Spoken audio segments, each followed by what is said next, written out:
Ministri i Transformimit Digital Stefan Antonovski prezantoi sistemin e ri Smart Licenca, i cili mundson lëshimin, verifikimin dhe monitorimin elektronik të licencave përmes një regjistri digital dhe kodit QR. Me një skanim të vetëm, qytetarët, kompanitë dhe institucionet do të mund të kontrollojnë menjëherë statusin e një licence nëse është e vlefshme, e skaduar, e pezulluar apo e anuluar. Sipas ministrit, sistemi eliminon nevojën për dokumente në letër dhe bën procesin më të shpejt, më transparent dhe më të sigurt.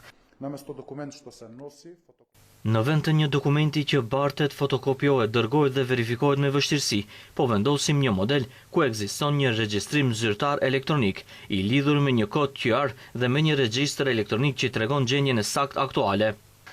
Projekti pilot tashmë është zbatuar në Ministrinë e Transformimit Digital për ofruesit e shërbimeve të besueshmërisë elektronike, ndërkaq në një fazë të avancuar zhvillimi dhe testimi janë edhe licencat e Ministrisë e Ekonomisë dhe Punës, të cilat kanë të bëjnë me klubet e natës, diskotekat, kabaret, baret dhe hotelet.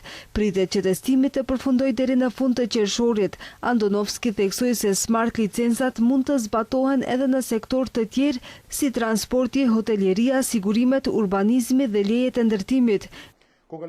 Qëllimi ynë është që shteti të ndalojë së kërkuari nga qytetarët dhe kompanitë të jenë korrier të dokumenteve.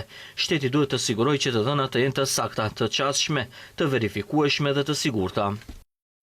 Ministri theksoi se smart licencat janë një shembull konkret se si digitalizimi sjell vlerë reale, më pak letër, më pak burokraci, më shumë besim, verifikim më të shpejtë dhe llogaridhënie më të madhe.